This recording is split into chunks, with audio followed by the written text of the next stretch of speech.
आप सभी पत्रकार मित्रों को नमस्कार, आदाब व सत श्री अकाल। चाहे इलेक्ट्रॉनिक मीडिया हो, प्रिंट मीडिया हो या वेब पोर्टल हो, आपकी वसाकत से ही, आपकी वजह से ही हमारी बात जो है वो अवाम तक या फिर एडमिनिस्ट्रेशन तक या दिल्ली की सरकार तक या फिर जम्मू कश्मीर की सरकार तक पहुंचती है। इसके लिए हम आपके शुक्रगुजार हैं और मशकूर हैं। आज का जो अहम डिसीजन हमारी पूरी टीम ने किया कल, वो डिसीजन आपके सामने हम लोग जो है वो रखने वाले हैं। आपने देखा होगा कि तमाम ऑनरेबल एमएलए बनते हैं, लेजिस्लेचर लोग बनाते हैं, मतदान करके वोट डाल के अपने नुमाइंदे को जिताते हैं, लेकिन आगे वो नुमाइंदे क्या करते हैं उसके ऊपर मैं थोड़ी सी बातचीत करूंगा। सबसे पहले हम लोग जाएंगे सोशल वेलफेयर डिपार्टमेंट के पास। सोशल वेलफेयर डिपार्टमेंट की तरफ से old age pension, handicap pension और हमारी विडो पेंशन जो है वो लगाई जाती है लोगों के लिए, वेलफेयर के लिए। उसमें कितनी ज्यादा पेचीदगियां जो है इस वक्त गवर्नमेंट ऑफ इंडिया की तरफ से और स्टेट गवर्नमेंट की तरफ से डाली गई हैं कि लोग आज दरबदर हो रहे हैं पेंशन के लिए। लोग डॉक्यूमेंट्स ही नहीं पूरे कर पा रहे हैं। और पहले इन्होंने कहा नहीं, डिपार्टमेंट ने सीधा, सरकार ने कहा पेंशन लोगों की जो है वो बंद कर दी, उनकी इंस्टॉलमेंट्स डालना जो है वो बंद कर दी। गरीबों की, मजलूमों की और जो जरूरतमंद लोग हैं उनकी पेंशन्स आनी चाहिए, हर माह हर महीने पेंशन आनी चाहिए, लेकिन वो पेंशन्स नहीं आ रही हैं। चाहे वो ओल्ड एज बुढ़ापा पेंशन हो, चाहे वो हैंडीकैप जो विकलांग लोग हैं उनकी पेंशन हो, या फिर हमारे जो है विडो जो वेवा हैं उनकी पेंशन की मैं बात कर रहा हूं। आज की तारीख में सिर्फ अपग्रेडेशन हो रही है। अब हमारे गांव के अंदर रहने वाली जो अवाम है, जो लोग हैं, वो ज्यादातर जो है, आपको पता ही है कि इंटरनेट फैसिलिटी भी नहीं होती, वहां पे कैफे भी नहीं होते, और लोग वो सारी चीजें अपग्रेड कैसे करवाएं। और बिल्कुल सीधे कह दिया कि पेंशनें जो है वो बंद कर दी, और पेंशनें के लिए दोबारा से उनको चलाने के लिए उनकी स्क्रूटनी की जाएगी, उनके कागजात की स्क्रूटनी की जाएगी।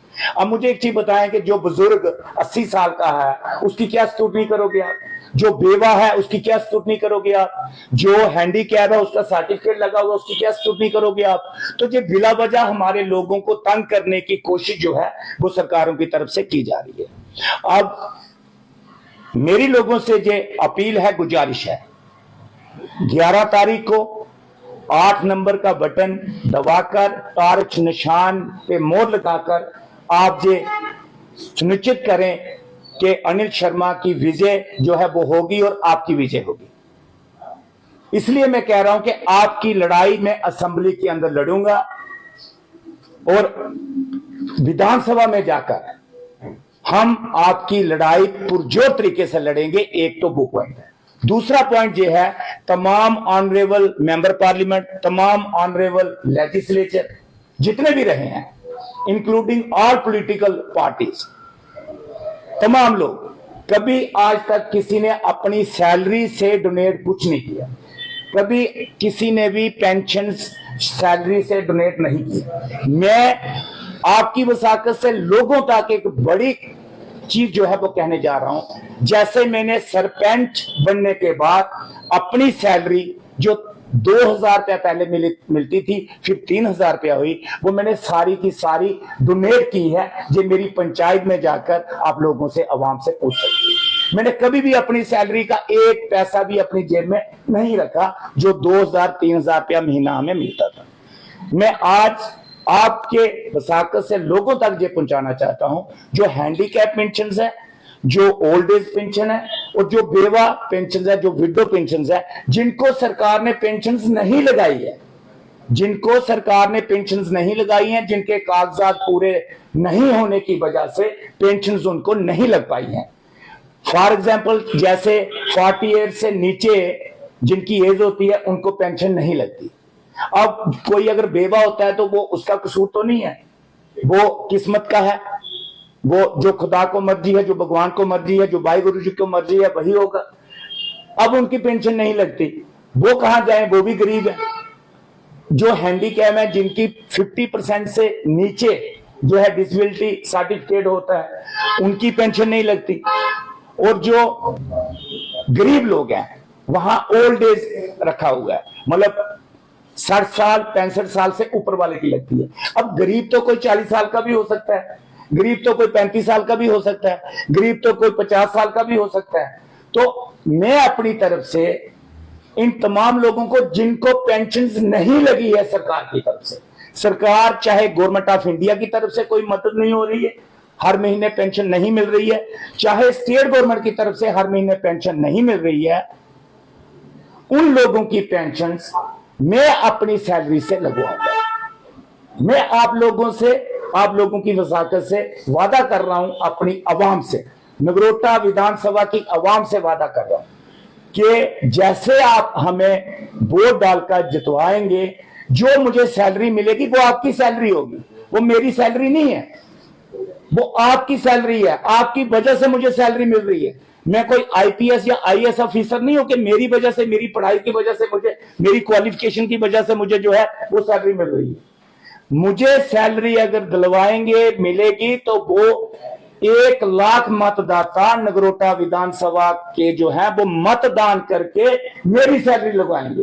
तो मेरा जो फर्ज बन जाता है, जे आपकी अमानत है, जे आपकी चीज है, जे आपकी दी हुई सैलरी है, तो मैं उसी सैलरी में से आप जो लोग डिजर्व करते हैं, चाहे वो ओल्ड एज हो, चाहे वो हमारे लोग जो हैं वो अपने बेवा है जो वो विडोज, या फिर जो है हमारे हैंडीकैप जो लोग हैं, उन तमाम लोगों को, जिन लोगों को सरकार पेंशन नहीं दे रही है, कागजात के चक्कर करवा रही है, उन लोगों को जो सैलरी आपकी वजह से मुझे मिलेगी, जो सैलरी आपकी वजह से मतदान करके मिले, उस सैलरी में से मैं वो सारी लोगों को जो है वो डोनेट करूंगा। अनिल जी, जो इस वक्त असेंबली में जितने भी विधायक हैं, उनका ये सरकार से इल्तिजा कर रही है कि हमारी सैलरी जो है वो बढ़ा दी जाए, ताकि हमारे अखराजात जो है वो पूरे नहीं हो रहे, और जो जितनी सैलरी आपको दी जाएगी और उसी सैलरी में आप ओल्ड एज पेंशन अपनी कॉन्स्टिट्यूंसी में देंगे,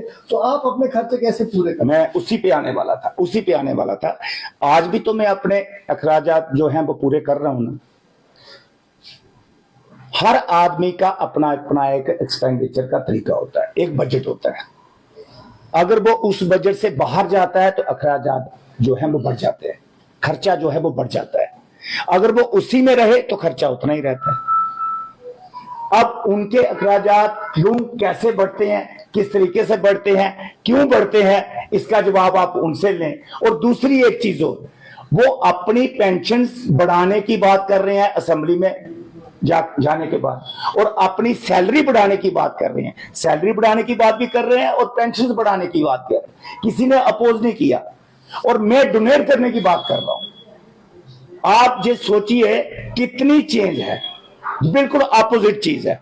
वो अपनी तनख्वाह बढ़ाने की बात कर रहे हैं, मैं ये कह रहा हूं जो तनख्वाह 1 लाख मतदाताओं की वजह से अनिल शर्मा को मिलेगी, आप जब हमें एमएलए बनाएंगे, असेंबली में भेजेंगे, पहले महीने से ही मैं उन लोगों की पेंशन लगाऊंगा जो लोग विडो हैं, जो है बेवा है, जो हैंडीकैप हैं, या फिर जो है ओल्ड एज है, और जिन लोगों की पेंशन सरकार ने नहीं लगाई, चाहे गवर्नमेंट ऑफ इंडिया हो चाहे स्टेट गवर्नमेंट हो, किसी भी वजह से उनकी पेंशन नहीं लगी, उनकी पेंशन मैं अपनी सैलरी से लगवाऊंगा। अब आप देखिए कितना फर्क है इन चीजों में। वो सैलरी बढ़ाने की बात कर रहे हैं, वो कह रहे हैं हमारे अखराजात पूरे नहीं होते। मैं ये कह रहा हूं कि मेरे थोड़े से अखराजात हैं, मैं 2 चपातियां सुबह खाता हूं, 2 दोपहर को खाता हूं, 2 रात को खाता हूं, मेरा परिवार भी ऐसे ही खाता है। दाल फुल्का खाते हैं, ज्यादा हमें शौक रखते नहीं है, मांस मदुरा हम पीते नहीं है, खाते नहीं है, ब्राह्मण लोग हैं, पंडित लोग हैं, हम लोग इन अखराजात से बाहर है। लेकिन अनिल जी, इलेक्शन से पहले बड़े बड़े वादे करते हैं तमाम जो पॉलिटिकल लोग हैं, लेकिन उसके बाद भूल जाते हैं वो सब कुछ। बिल्कुल सही कहा आपने, सही कह रहे हैं आप। आपके सामने है कि पहले कुछ कहते हैं, असेंबली में जाने के बाद अपनी तनख्वाह की बात करते हैं। किसी ने आज तक जम्मू कश्मीर के अंदर कोई एक मुझे लेजिस्लेचर बता दे, कोई एक मेंबर पार्लियामेंट बता दे जिसने पहले कहा है इलेक्शन से पहले कहा है कि मैं अपनी सैलरी इन 3 जगहों पे डोनेट करूंगा। कोई एक बता दे, कोई नहीं होगा। अब जवाब आपको उनसे लेना है। दूसरी चीज, एक चीज मैं और कहने वाला हूं, नशे के खिलाफ, जो चिट्टे का नशा घर घर जो है जम्मू में, शहरों में, गांव में जा रहा है, इसके खिलाफ एडमिनिस्ट्रेशन की सपोर्ट लेके, पुलिस की सपोर्ट लेके, एजेंसीज की सपोर्ट लेके उस पे हम काम करेंगे, काम कर भी रहे हैं, आगे और ज्यादा जो है वो काम करेंगे और असेंबली में भी चिट्टे के खिलाफ हम आवाज उठाएंगे।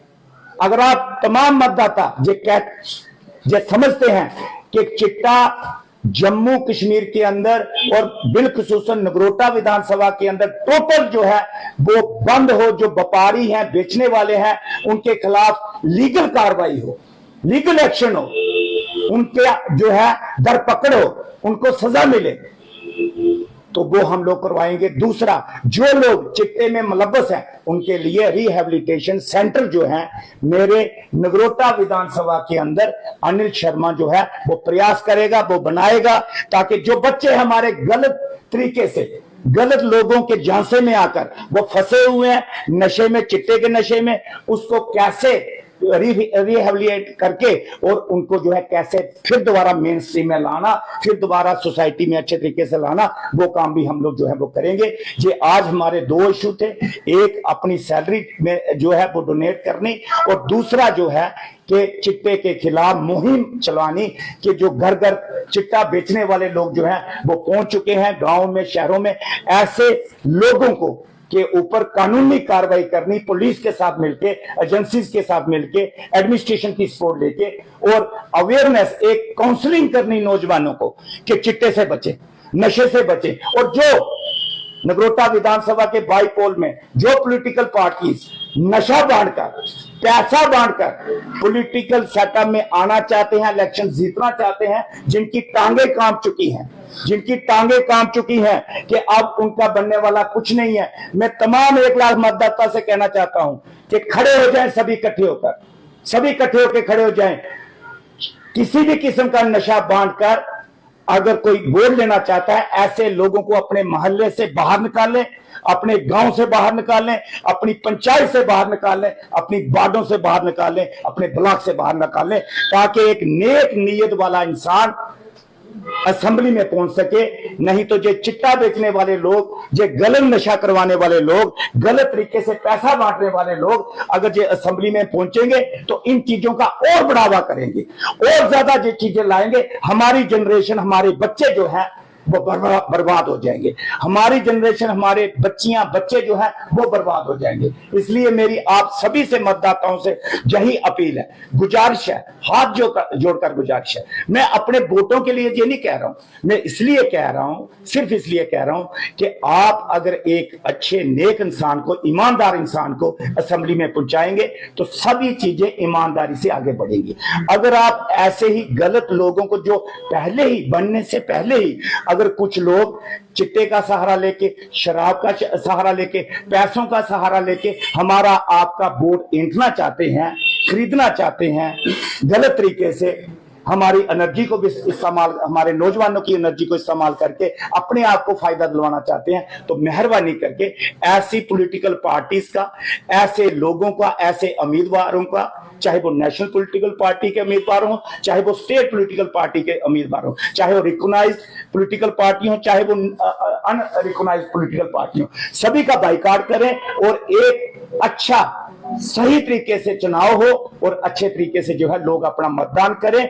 और मेरी आपसे प्रार्थना है, मेरा चुनाव निशान टॉर्च है, 8 नंबर सीरियल है, 11 तारीख को जाकर टॉर्च पर मोहर लगाएं और एक अच्छे नौजवान को, अपने घर के लोकल नौजवान को असेंबली में पहुंचाएं। धन्यवाद।